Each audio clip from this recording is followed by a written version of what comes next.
ಎಲ್ಲ ಸ್ಪರ್ಧಾ ಮಿತ್ರರಿಗೂ RKHKR study ಫೋರಮ್ಗೆ ಸ್ವಾಗತ. ಇವತ್ತಿನ ದಿನ ಮೆಂಟಲ್ ಎಬಿಲಿಟಿ ಕ್ವಶನ್ಸ್ ನೋಡೋಣ.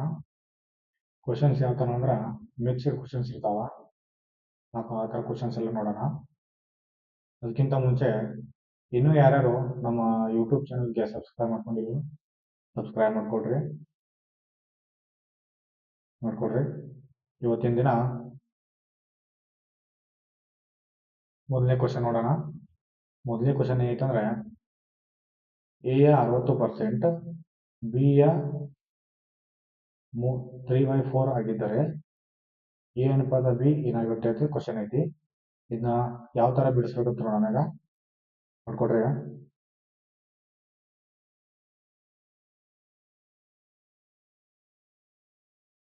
ಎ ಯ 60% ಎಷ್ಟಾಗತಿ 60/100 ಅಂತ ಮಾಡ್ಕೋಣ. ಈಕ್ವಲ್ ಟು ಬಿ ಎಷ್ಟೈತಿ 3/4 ಐತಿ. 3/4ಗೆ ಸಮ ಆಯ್ತದ. ಅವ್ರು ಕ್ವಶನ್ ಒಳಗೆ ಏನ್ ಕೇಳ್ಯಾರ, ಎ ಅನುಪಾತ ಬಿ ಎಷ್ಟು ಅಂತ ಕೇಳ್ಯಾರ. ನೋಡ್ಕೊಡ್ರಿ. ಇವಾಗ ಬಿ ಈ ಕಡೆ ಇದಲ್ಲ ಮೇಲ್ಗಡೆ, ಈಕ್ವಲ್ ಟು ಈ ಕಡೆ ಬಂದ್ರೆ ಕೆಳಗೆ ಬರ್ತದೆ ನೋಡ್ರಿ, ಕೆಳಗೆ ಬರ್ತದೆ. ಇವಾಗ ಈಕ್ವಲ್ ಟು 3/4 ಅಂದ್ರೆ 3/4 ಅದೇ ತರ ಬರ್ಕೋಣ, ಇಂಟು 60/100. ಈ 0 ಮತ್ತು ಈ 0 ಕಟ್ಟಾಡೋಣ.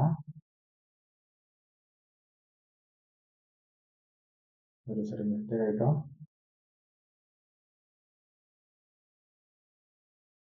ಇದು ಈ ಕಡೆ ಬಂದ್ಮೇಲೆ ಮೇಲ್ಗಡೆ ಕೆಳಗಡೆ ಹೋಗ್ತದೆ, ಕೆಳಗಡೆ ಮೇಲ್ಗಡೆ ಹೋಗೋದು.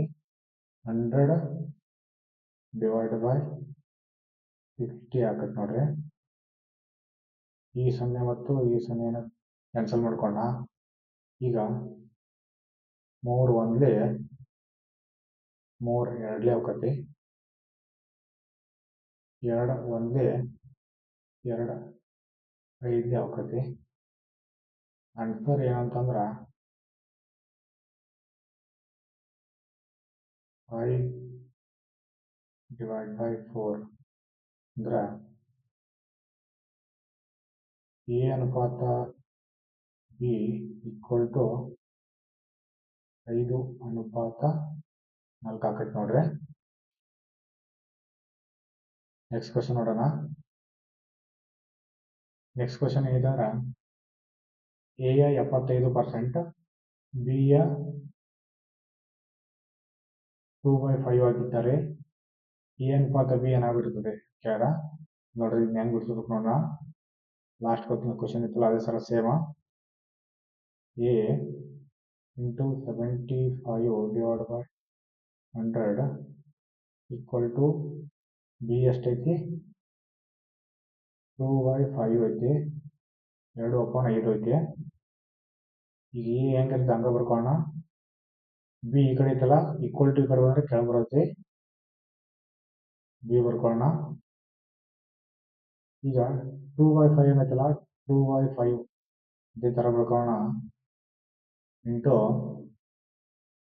ಇಲ್ಲಿ 75/100 ಐತಲ್ಲ, ಇಲ್ಲಿ ಈಕ್ವಲ್ ಟು ಈ ಕಡೆ ಬಂದ್ರ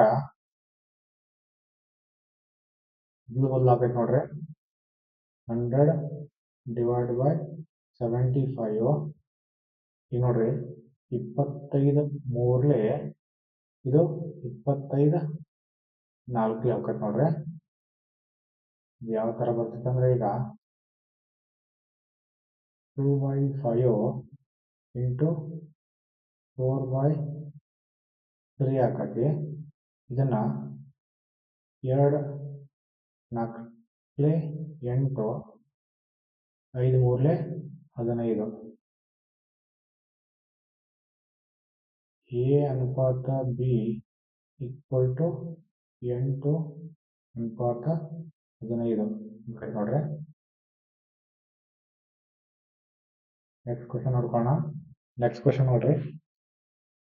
2 ವರ್ಷಗಳವರೆಗೆ 500 ರೂಪಾಯಿಗಳಿಗೆ 2 ವಿಭಿನ್ನ ಬ್ಯಾಂಕ್ಗಳಿಂದ ಪಡೆದ ಬಡ್ಡಿಗಳ ನಡುವಿನ ವ್ಯತ್ಯಾಸವು 80 ಆಗಿದೆ. ಅವುಗಳ ದರಗಳ ನಡುವಿನ ವ್ಯತ್ಯಾಸ ಎಷ್ಟು ಅಂತ ಕೇಳ್ಯಾರ. ಇದನ್ನ ಯಾವ ತರ ಬಿಡಿಸ್ಬೇಕಂದ್ರ ಇಲ್ಲಿ 80 ಇದೆ ನೋಡ್ರಿ, 80 ಇದೆಯಲ್ಲ ಅದು 2 ವರ್ಷಕ್ಕೆ. 1 ವರ್ಷಕ್ಕೆ ಎಷ್ಟು ಬರುತ್ತೆ ನೋಡಂಗ, 80/2 ಅಂತಂದ್ರ ಎಷ್ಟಾಕತಿ, 50 ಆಕತಿ ನೋಡ್ರಿ. 1 ವರ್ಷಕ್ಕೆ 40 ಆಕತಿ. 1 ವರ್ಷಕ್ಕೆ 40 ಆಯ್ತು ಅಂದ್ರ ನೋಡ್ರಿ 500ಕ್ಕ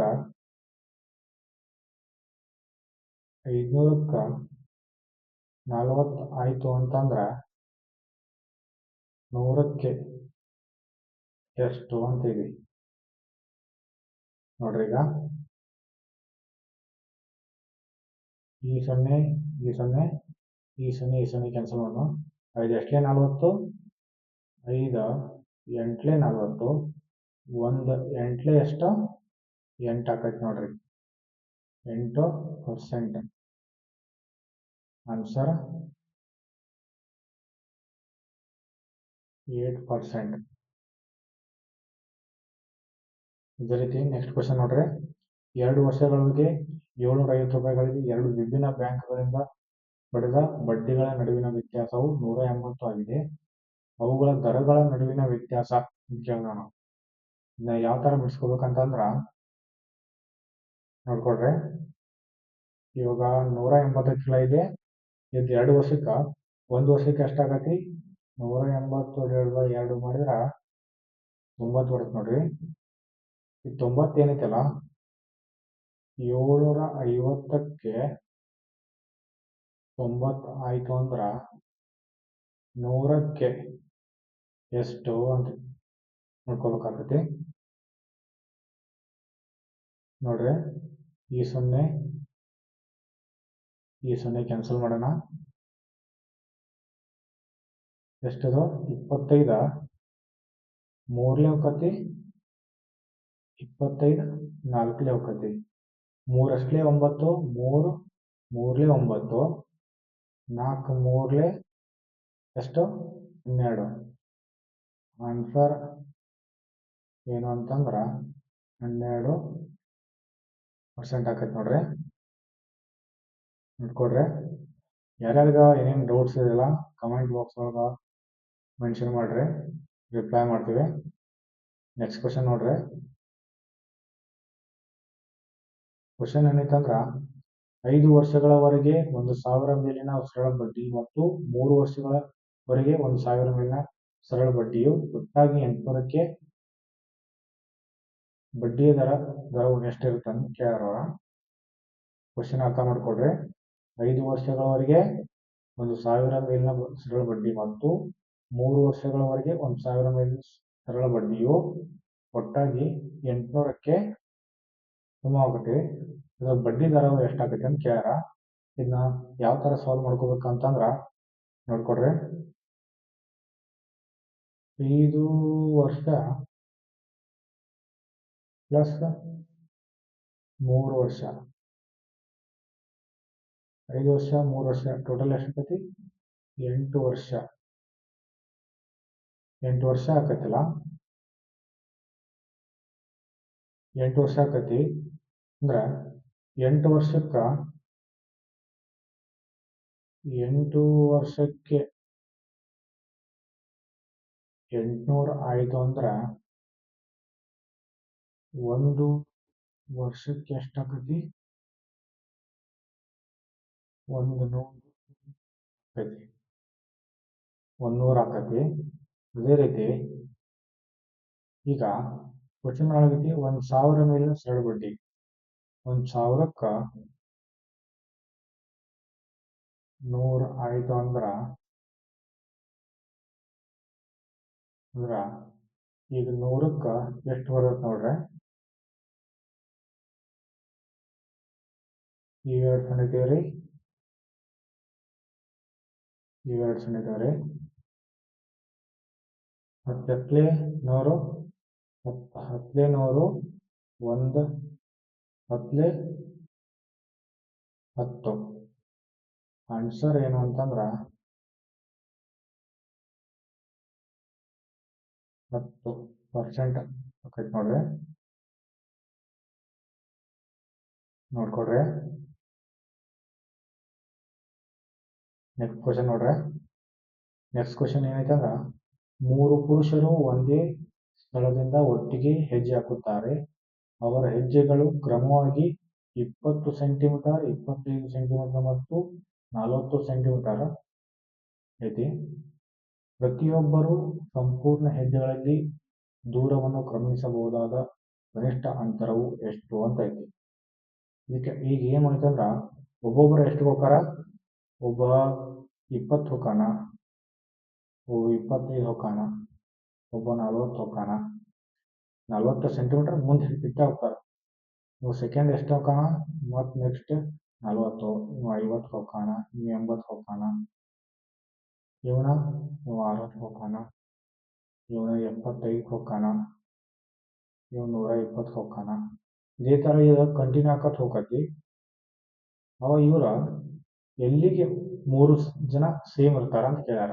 ಇದಕ್ಕೆ ಏನ್ ಮಾಡ್ಬೇಕು, ಇದಕ್ಕ LCM ಕಂಡುಹಿಡ್ಕೋಬೇಕು. LCM ಹೆಂಗ್ ಕಂಡುಕೊಳ್ಳೋದಂದ್ರ 20, 25, 40 ಇದ್ರದ LCM ಕಂಡುಹಿಡ್ಕೋಣ. 5 ಮಧ್ಯೆ ಬರ್ತಾವ ನೋಡ್ರಿ. 5 4 20, 5 5 5 8 ಇದು ಮತ್ತೆ 4 ಮಧ್ಯದಿಂದ ಭಾಗ ಹೋಗ್ಬೇಕು ನೋಡ್ರಿ. 4 1 4 2 5 5 ಬರುತ್ತೆ.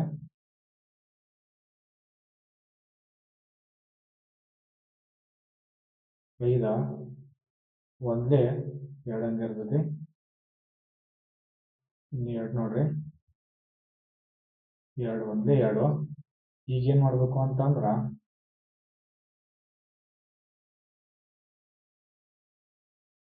5 into 4 into 5 into 2 ಎಷ್ಟಾಕತಿ?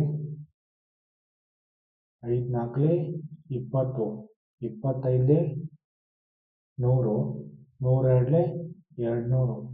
200 ಸೆಂಟಿಮೀಟರ್ಗೆ 3 ಜನ ಹುಡ್ಕೋತಾರ ನೋಡ್ರಿ. ಆನ್ಸರ್ ಏನಂತಂದ್ರ 200 ಸೆಂಟಿಮೀಟರ್. ನೆಕ್ಸ್ಟ್ ಕ್ವಶನ್ ನೋಡ್ರಿ. ಇದೇ ತರ ಸೇಮ 3 ಪುರುಷರು ಒಂದೇ ಸ್ಥಳದಿಂದ ಒಟ್ಟಿಗೆ ಹೆಜ್ಜೆ ಹಾಕುತ್ತಾರೆ. ಅವರು ಹೆಜ್ಜೆಗಳು ಕ್ರಮವಾಗಿ 30 ಸೆಂಟಿಮೀಟರ್, 50 ಸೆಂಟಿಮೀಟರ್, 75 ಸೆಂಟಿಮೀಟರ್ ಇರ್ತದೆ. ಪ್ರತಿಯೊಬ್ಬರು ಸಂಪೂರ್ಣ ಹೆಜ್ಜೆಗಳಲ್ಲಿ ದೂರವನ್ನು ಕನಿಷ್ಠ ಅಂತೈತಿ. ಇದನ್ನ ಯಾವ ತರ ಸಾಲ್ವ್ ಮಾಡ್ಬೇಕು ಅಂದ್ರ ಅವಾಗಲೇ ಹೇಳಿದಂಗೆ ಇದನ್ನ LCM ಕಂಡುಬೇಕು. LCM ಏನಂತಂದ್ರ 30 ಸೆಂಟಿಮೀಟರ್, 50 ಸೆಂಟಿಮೀಟರ್ ಮತ್ತು 75 ಸೆಂಟಿಮೀಟರ್ ಐತಿ. ಇದ್ರದ LCM ಕಂಡುಬೇಕು. LCM ಕಂಡುಕೊಳ್ಳೋದಂದ್ರ ನೋಡ್ಕೊಳ್ರಿ ಎಷ್ಟಿರ್ಲಿ ಹೋಗತ್ತದ.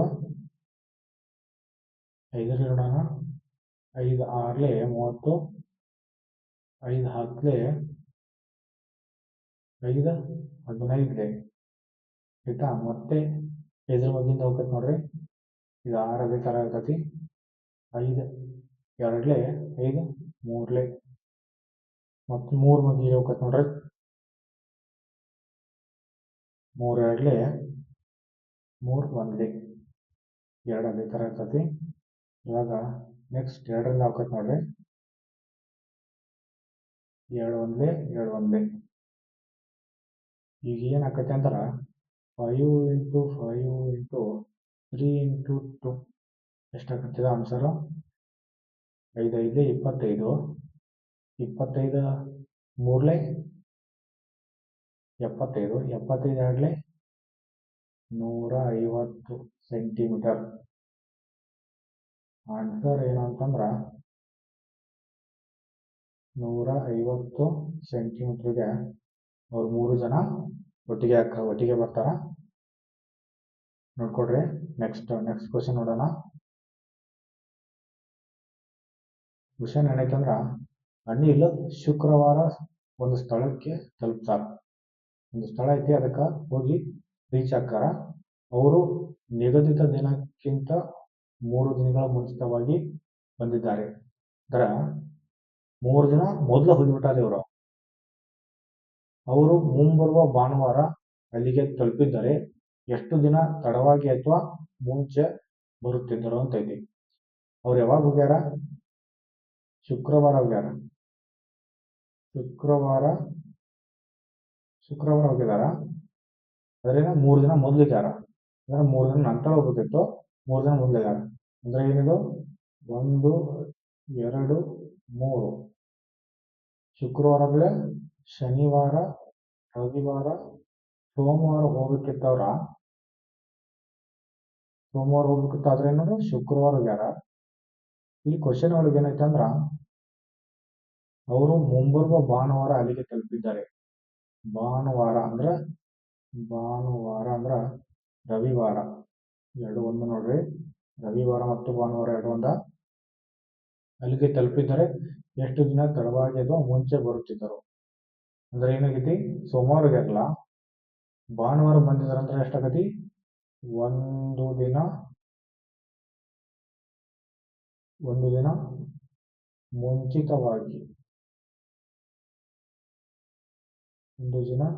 ಮುಂಚಿತವಾಗಿ ಅಂತ ಬರ್ಬೇಕು ನೋಡ್ರಿ. ನೆಕ್ಸ್ಟ್ ಕ್ವಶನ್ ನೋಡ್ಕೊಳ್ಳೋಣ. ಒಂದು ಬಾಗಿಲಿನ ನಮೂದಿಸಲಾದ ಬೆಲೆ 1400 ಆಗಿದೆ. ಅದನ್ನು 20% ರಿಯಾಯಿತಿಯಲ್ಲಿ ಮಾರಾಟ ಮಾಡಲಾಗಿದೆ. ಬಾಗಿಲಿನ ವೆಚ್ಚದ ಬೆಲೆ 900 ಆಗಿದ್ದರೆ ಲಾಭ ಎಷ್ಟು ಅಂತ ಕೇಳ್ಯಾರು. ರೂಪಾಯಿಗಳಲ್ಲಿ ಮಾಡ್ಬೇಕು. ಈಗ ನೋಡ್ರ, ಒಂದು ಬಗಲ ತಗೋಬೇಕವ. ಬಗಲ ತಗೋಬೇಕಾರ ಅದಕ್ಕೇನೈತಿ, MRP ಎಷ್ಟೈತಿ? MRP ಎಷ್ಟೈತಿ? 1400 ರೂಪಾಯಿ ಐತಿ. ಅದನ್ನ 20% ರಿಯಾಯಿತಿ ಒಳಗೆ ಕೊಡ್ತಾರ. 20% ರಿಯಾಯಿತಿ ಒಳಗ ಮಾರತಾನಂದ್ರ -20%. 20% ಎಷ್ಟಾಗುತ್ತೆ ಇದು? 10% 140 ನೋಡ್ಕೊಡ್ರಿ. 10% 140. ಅದೇ ತರ 20% ಎಷ್ಟಾಗತಿ? ಇದು ಡಬಲ್ ಆಕತಿ, 280. ಇಲ್ಲಿಂಕ 20% ರಿಯಾಯಿತಿ ಕೊಡೋದನ್ನ ಎಷ್ಟಾಗತ್ತದು? 280 ಆಕತಿ ನೋಡ್ರಿ. 280 ಮೈನಸ್ ಮಾಡ್ಕೋಬೇಕು. ಎಷ್ಟಾಗತಿ? 10 8 2 ಉಳಿತೈತಿ, 4 3 ಕಳೆದ್ರೆ 1 ಉಳಿತೈತಿ. ಇಲ್ಲಿ 1120 ರೂಪಾಯಿ ಆಕತಿ ಅದ. ಅಂದ್ರೆ ಅವ ಏನ್ ಮಾಡತಾನ, ಬಾಗಲ್ದ ವೆಚ್ಚ ಎಷ್ಟೈತಿ? ಬಾಗಲನ್ನ ತಯಾರಿಸಿದ್ದು ಎಷ್ಟೈತಿ? 900 ರೂಪಾಯಿ ತಯಾರಿಸ್ಯಾರ. 900 ರೂಪಾಯಿ ತಯಾರಿಸ್ಯಾರ ಅಂದ್ರ ಅವಂಗ ಪ್ರಾಫಿಟ್ ಎಷ್ಟ?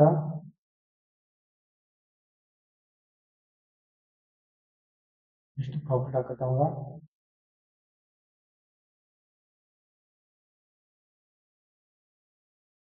220 ರೂಪಾಯಿ ಪ್ರಾಫಿಟ್.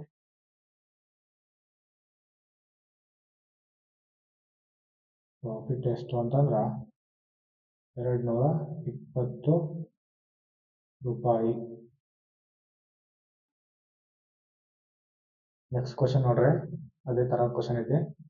ಒಂದು ಬಾಗಿಲಿನ ನಮೂದಿಸಲಾದ ಬೆಲೆ 1600 ರೂಪಾಯಿ ಆಗಿದೆ. ಅದನ್ನು 25 ರಿಯಾಯಿತಿಯಲ್ಲಿ ಮಾರಾಟ ಮಾಡಲಾಗಿದೆ. ಬಾಗಿಲಿನ ವೆಚ್ಚದ ಬೆಲೆ 760 ಆಗಿದ್ದರೆ ಲಾಭ ಎಷ್ಟು ಅಂತ ಐತಿ. ಈಗ ಕ್ವಶನ್ ಒಳಗೆ ಏನೈತಂದ್ರ MRP ಕೊಡೋಣ. MRP ಎಷ್ಟೈತಿ?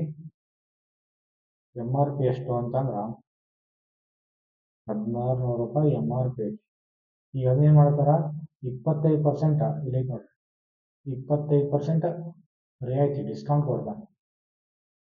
25% ಡಿಸ್ಕೌಂಟ್ ಅಂದ್ರೆ ಎಷ್ಟು?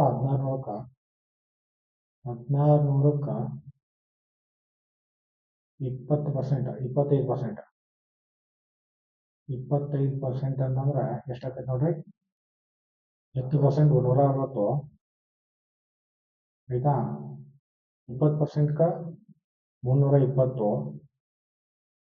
ಪ್ಲಸ್ 160 ಅಷ್ಟು 80 ಬರುತ್ತೆ ನೋಡ್ರಿ. 320 ಪ್ಲಸ್ 80 400.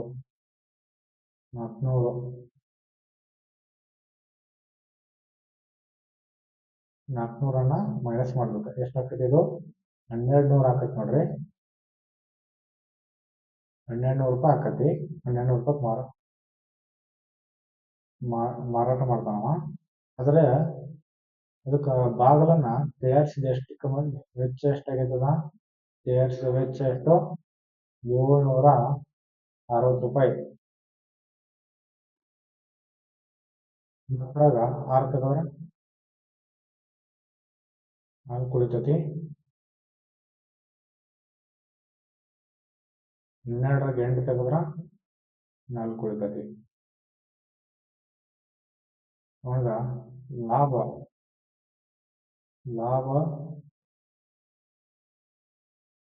ಪ್ರಾಫಿಟ್ ಆಗಿದ್ದೆ ಎಷ್ಟಂತಂದ್ರ 440 ರೂಪಾಯಿ.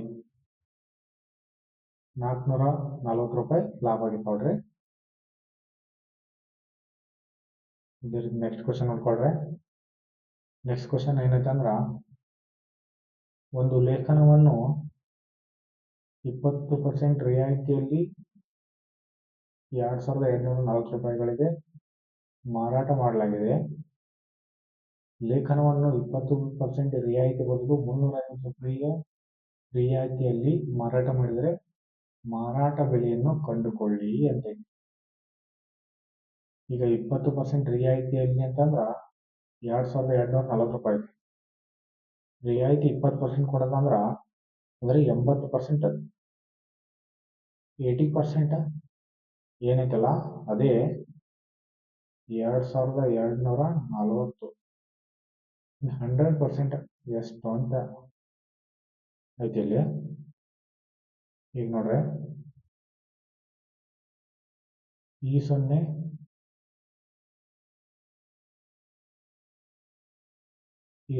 ಕ್ಯಾನ್ಸಲ್ ಮಾಡ್ಕೊಡ್ರಿ.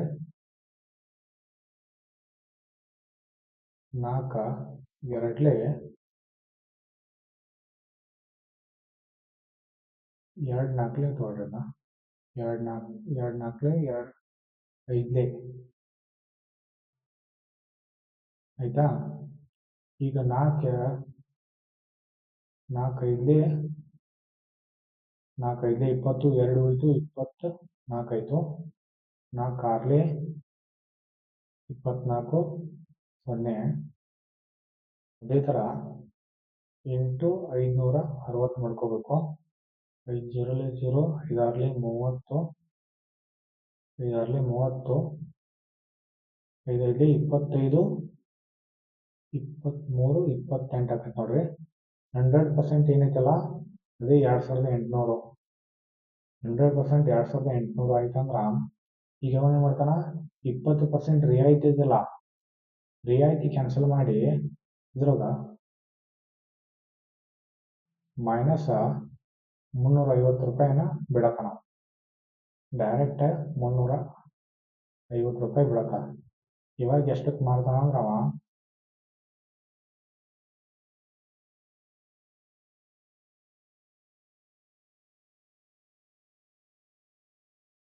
ಇವಾಗ ನೋಡ್ರಿ ಅವ ಎಷ್ಟಕ್ಕೆ ಮಾಡ್ತಾನಂದ್ರ, ಮಾರಾಟ ಬೆಲೆ ಎಷ್ಟು ಅಂತಂದ್ರ 2450 ರೂಪಾಯಿ ಮಾರಾಟ ಮಾಡ್ತಾನ ನೋಡ್ರಿ. ನೋಡ್ಕೊಡ್ರಿ. ನೆಕ್ಸ್ಟ್ ಕ್ವಶನ್ ನೋಡ್ರಿ. ನೆಕ್ಸ್ಟ್ ಕ್ವಶನ್ ಸೇಮ್ ಐತೆ ಅದೇ ತರ. ಒಂದು ಲೇಖನವನ್ನು 20% ರಿಯಾಯಿತಿಯಲ್ಲಿ 1020 ರೂಪಾಯಿಗಳಿಗೆ ಮಾರಾಟ. ಲೇಖನವನ್ನು 20% ರಿಯಾಯಿತಿ ಬದಲು 199 ರಿಯಾಯಿತಿಯಲ್ಲಿ ಮಾರಾಟ ಮಾಡಿದರೆ ಮಾರಾಟ ಬೆಲೆಯನ್ನು ಕಂಡುಕೊಳ್ಳಿ ಅಂತ ಇದೆ. ಇದನ್ನ ಯಾವ ತರ ಮಾಡ್ಕೋಬೇಕು ಅಂತಂದ್ರ, ಈಗ 20% ರಿಯಾಯಿತಿ ಆದ್ಮೇಲೆನ 1020 ಐತಿ. 100ಗೆ 20 ಎಷ್ಟಾಯ್ತು? 80. 80% ಏನೈತಲ್ಲ ಅದೇ 1020. 100% ಎಷ್ಟಾಕತಿ ಅಂತ ಐತಿ. ಈ ಸೊನ್ನೆ ತೆಗೆರೆ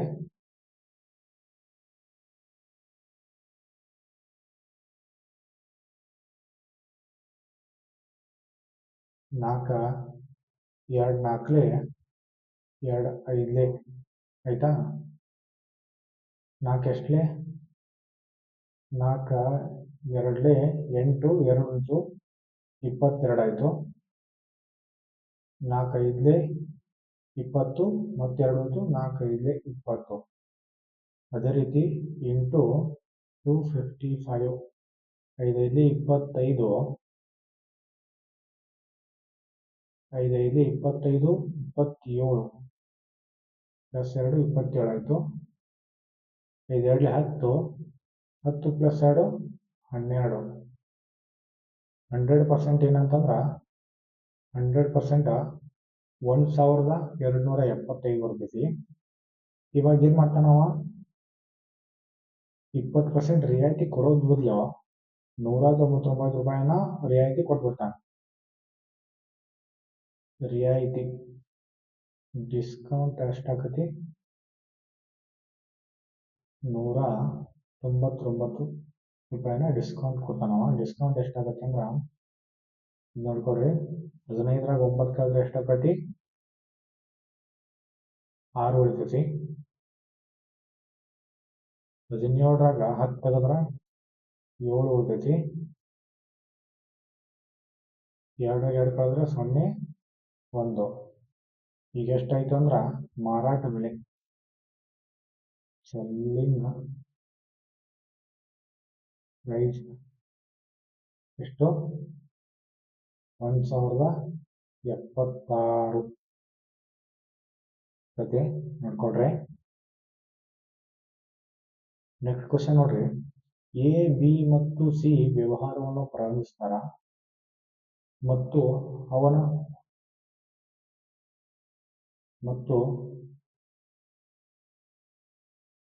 ಅವರ ಹೂಡಿಕೆಯ ಅನುಪಾತವು 8:5:3 ಆಗಿದೆ. ಕೊನೆಯಲ್ಲಿ ಅವರ ಲಾಭದ ಅನುಪಾತವು 4:15:6 ಐತಿ. ಹಾಗಿದ್ದರೆ ಅವರ ಹೂಡಿಕೆಯ ಅವಧಿಯ ಅನುಪಾತ ಎಷ್ಟು ಅಂತ ಕೇಳ್ಯಾರ. ಇದನ್ನ ಯಾವ ಥರ ಬಿಡಿಸ್ಕೋಬೇಕಂತಂದ್ರೆ ನೋಡ್ಕೊಡ್ರಿ, ಯಾವ ಥರ ಐತಂದ್ರೆ ಇಲ್ಲಿ 3 ಜನದು ಅನುಪಾತ ಕೊಟ್ಟಾರ. ಅವರ ಯಾವ ಅನುಪಾತ ಕೊಟ್ಟಾರ? ಹೂಡಿಕೆ ಅನುಪಾತ ಕೊಟ್ಟಾರ ಮತ್ತು ಲಾಭದ ಅನುಪಾತವನ್ನ ಕೊಟ್ಟಾರ. ಈ ಥರ ಕೊಟ್ಟಾಗ ಹೆಂಗೆ ಮಾಡ್ಕೋಬೇಕು? ಒಂದು ಫಾರ್ಮುಲಾ ಐತೆ ನೋಡ್ಕೊಡ್ರಿ.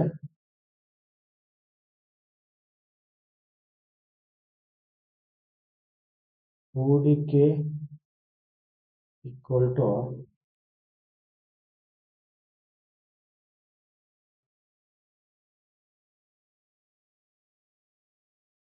ಸಮಯ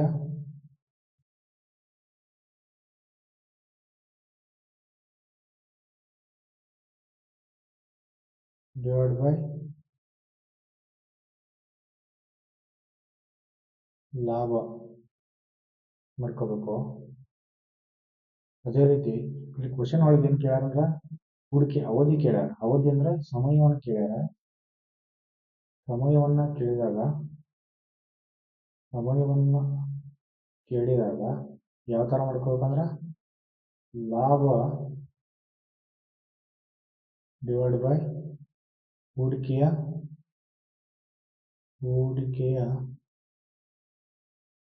ಮೊತ್ತ ಅಂತ ಐತಿ. ಈಗ ನೋಡ್ಕೊಡ್ರಿ, ಲಾಭ ಎಷ್ಟೈತಿ? ಲಾಭ ಅನುಪಾತವು 4:15:6 ಐತಿ. ಹೂಡಿಕೆಯ ಮೊತ್ತ ಎಷ್ಟು? ಹೂಡಿಕೆ ಅನುಪಾತವು 8:5:3 ಐತಿ. ಈ ಥರ ಇದ್ದಾಗ ಏನು ಮಾಡ್ಕೋಬೇಕು? LCM ಕಂಡುಹಿಡ್ಬೇಕು. LCM ಹೆಂಗೆ ಕಟ್ಕೋಬೇಕು? ಈ 3 ಒಂದೇ ಮಟ್ಟಿಗೆ ಒಳಗೆ ಇದ್ದು ಅಂದ್ರೆ ಅಷ್ಟೇ LCM ಇದು ಮಾಡ್ಕೊಳ್ಬೇಕಾಗತಿ. ಇಲ್ಲಾಂದ್ರೆ ಡೈರೆಕ್ಟ್ ಆಗಿ ಇಂಟು ಮಾಡ್ಕೊಂಡ್ರೆ ಮುಗಿದೋಗ್ತೈತಿ. ಇದು ಎಲ್ ಸಿ ಎಂ ಸಿಕ್ಕಿಬಿಡ್ತೈತಿ ನಮ್ಗೆ. 8 5 40, 43 ಎಷ್ಟು 120. 120 ಎಲ್ ಸಿ ಎಂ ಎಷ್ಟು 120 ಬರುತ್ತೆ ನೋಡ್ರಿ. 8 ಎಷ್ಟೇ 120, 8 15 120,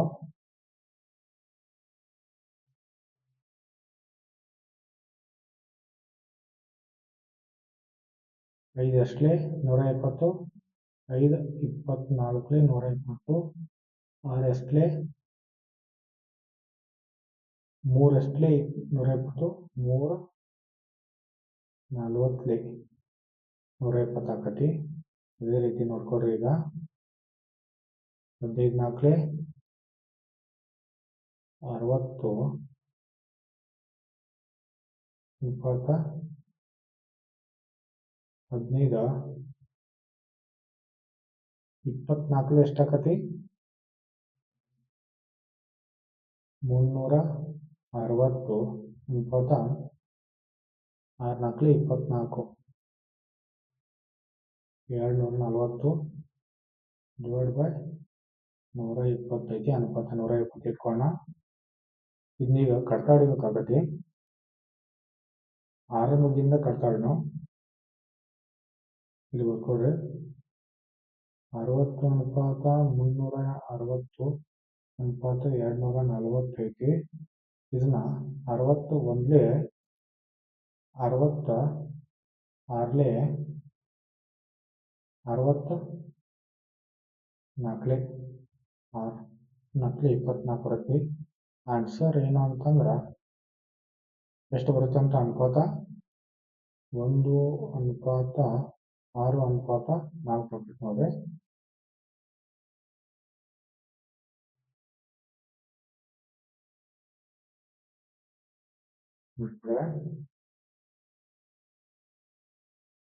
ನೆಕ್ಸ್ಟ್ ಕ್ವಶನ್ ನೋಡ್ಕೊಡ್ರಿ.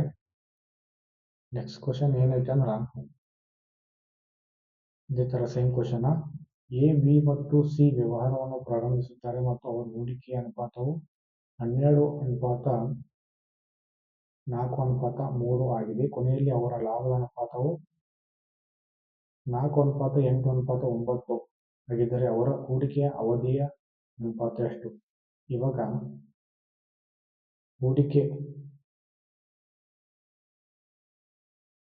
ಹೂಡಿಕೆಯ ಅವಧಿ ಕೇಳಿದ್ರಂದ್ರ ಹೂಡಿಕೆಯ ಅವಧಿ ಅಂತಂದ್ರ ಇದು ಸಮಯ ಈಕ್ವಲ್ ಟು ಲಾಭ ಡಿವೈಡ್ ಬೈ ಹೂಡಿಕೆ ಎಷ್ಟಾಗತ್ತೆ ಅಂತ ಕೇಳ್ಯಾರ ಅವ್ರು. ಲಾಭ ಎಷ್ಟೈತಿ ಇಲ್ಲಿ? ಅನುಪಾತದ ಲಾಭವು 4 ಅನುಪಾತ 8 ಅನುಪಾತ 9 ಐತಿ ನೋಡ್ರಿ. ಅದು ನೋಡ್ಕೊಂಡು 4 ಅನುಪಾತ 8 ಅನುಪಾತ 9 ಐತಿ. ಹೂಡಿಕೆ ಎಷ್ಟಾಕತಿ 12 ಅನುಪಾತ 4 ಅನುಪಾತ 3 ಆಕತಿ. ಇವಾಗ ಇದು ಒಂದು ಮಗ್ಗಿ ಅದಾವ. ಇದನ್ನೀಗ ಎಲ್ ಸಿ ಎಂ ಕೊಂಡಿಡ್ಕೋಣ. ಎಲ್ ಸಿ ಎಂ ಅಂದ್ರೆ 12 4 3. ಎಲ್ ಸಿ ಎಂ ಹೆಂಗೆ ಕಂಡುಹಿಡ್ಕೊಳ್ಳೋದ್ರ 3 ಮಗ್ಗಿ ನೋಡ್ಕೊಡ್ರಿ. 3 4 ಇದು 4 ಹಂಗಾಗುತ್ತೆ. 3 ಒಂದ್ಲೆ ಆಕತಿ. ನೆಕ್ಸ್ಟ್ ನೋಡ್ರಿ 4 4 ಒಂದ್ಲೆ 4 ಒಂದ್ಲೆ ಇದು ಒಂದು ಥರ ಐತಿ. ಎಲ್ ಸಿ ಎಂ ಎಷ್ಟು ಅಂತಂದ್ರೆ 12 ಆಕತಿ ನೋಡ್ರಿ. 12 ಆದಾಗ 12 ಎಷ್ಟಲೆ 12 12 ಒಂದ್ಲೆ 12 4 4 ಮೂರ್ಲೆ 12 3 4ಲೆ 12. ಅದೇ ಥರ ಇವಾಗ ಮಾಡ್ಕೋಣ. 4 ಒಂದ್ಲೆ 4 ಅನುಪಾತ 8 ಮೂರ್ಲೆ 20 4 ಅನುಪಾತ 4 9ಲೆ 36. ಇವಾಗ ಎಷ್ಟಾಗುತ್ತೆ ಅಂದರೆ ಅನುಪಾತ ಅದು ಇವಾಗ 4:24:36 ಅಂತಲ್ಲ. ಇದನ್ನ ಕಟ್ತಾ ಇಟ್ಕೊಳ್ಳೋಣ. 4 ಒಂದ್ಲಿ 4 ಆರ್ಲಿ 4 9ಲಿ. ಇವಾಗ ಆನ್ಸರ್ ಏನು ಅಂತಂದ್ರೆ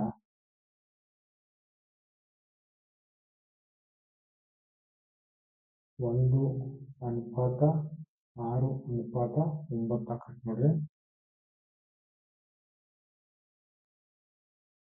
ನೋಟ್ ಮಾಡ್ಕೊಡ್ರಿ. ನೋಡಿ ಇವತ್ತಿನ ಕ್ಲಾಸ್ ಎಷ್ಟಕ್ಕ ಮುಗಿತು. ಮತ್ತು ಇನ್ನೂ ಬೇರೆ ಕ್ವಶನ್ಸ್ ಅನ್ನ ತರೋಣ. Thank you.